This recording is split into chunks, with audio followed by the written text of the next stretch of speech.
The port of Carthage in 180 BC. This is where the story of Mago begins. He's about to embark on a dangerous voyage that will decide his future. It is also the story of the wealth of Carthage and the merchants who ruled over the Mediterranean. A story of slavery and freedom, and the power of love, money, and the gods. And the story of a city whose success and good fortune inspired envy and hatred.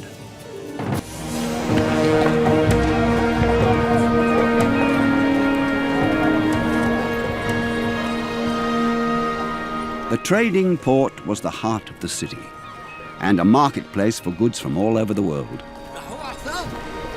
People here could buy daily necessities and precious goods from distant lands.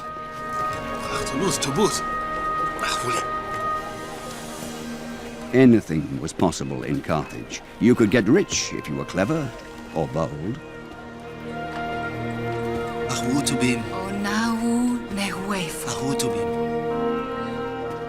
Mago will navigate a ship sailing into the Atlantic and down the coast of Africa looking for new mineral deposits. With the help of the gods, Mago hopes to add to the city's fame and wealth. If he succeeds, he'll finally be able to marry Biriklit.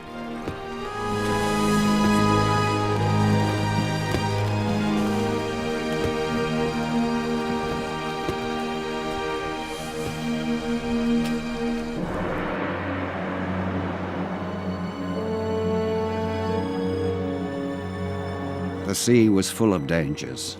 Many set sail never to be seen again. Even if you could steer clear of the shallows and weather the storms, there were still pirates and slave traders to contend with.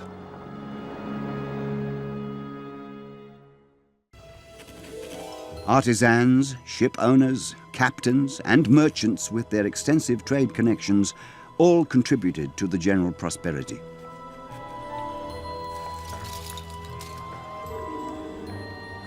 There was also the trade in Tyrian purple, a dye made from sea snails, which was held dearer than gold. The purple dye was as famous as the proverbial business acumen of the city's merchants.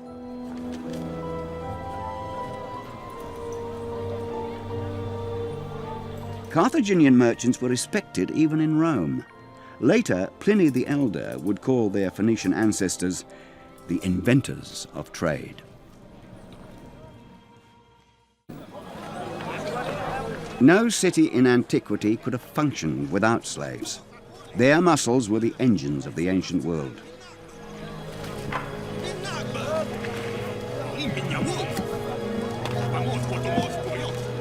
Anyone could become a slave through poverty, but also by being kidnapped or taken prisoner of war.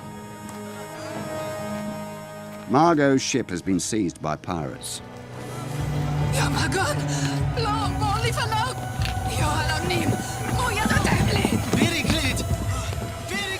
He has survived the attack, but has been sold to a slave trader. Instead of returning home laden with riches, the once free man has become a slave without any rights, abandoned by the gods.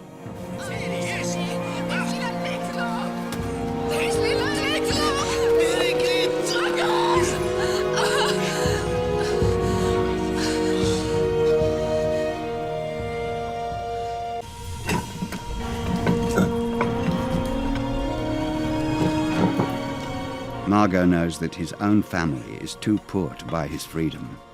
Biriklit is Mago's only hope.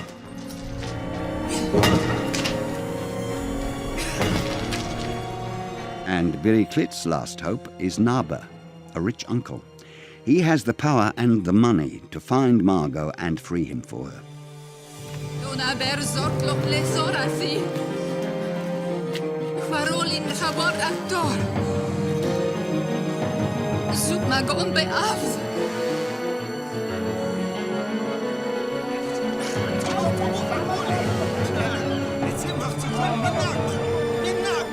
The path to Mago leads through the slave market. Who bought him? Where is he now? How much will it cost to free him?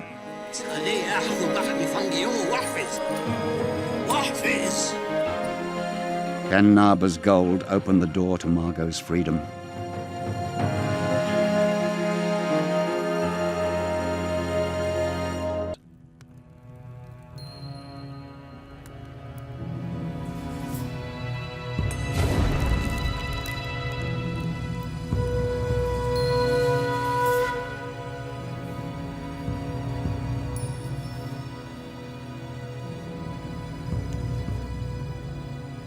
Biriclit's efforts have released Mago from slavery.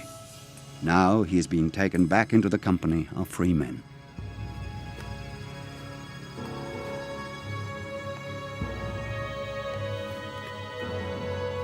The priest prays to Tanit, imploring her to support and favor Mago.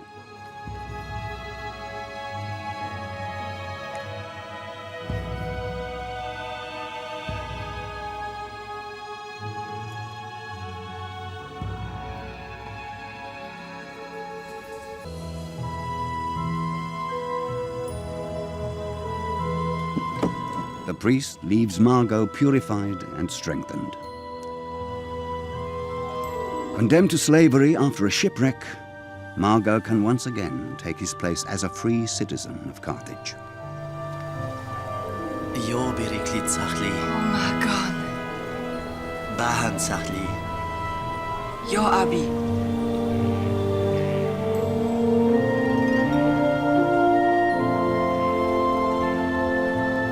They hope that with Tanit's protection, he will return safely from new voyages to distant lands. Elo bait halonu ayom. Bahanok atsiv lahsu wagam atufam hat. O alonim.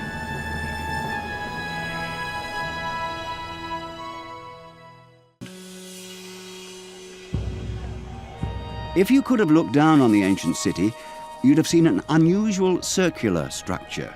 It was the naval port, Carthage's best-kept secret. All that's left are a few remnants of the walls and the port's circular basin. Greek and Roman historians wrote awestruck accounts of the naval port. They claimed that it could disgorge entire fleets in an instant. The Romans realized that they would have to discover the port's secret if they wanted to conquer Carthage.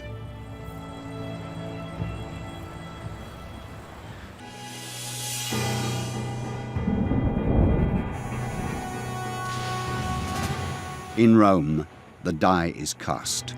Carthage must be destroyed. The Roman Empire equips a huge war fleet and sends its legions across the sea to Africa. In the spring of 146 BC, the decisive blow is struck and the city stormed. Dreadful scenes took place in these streets.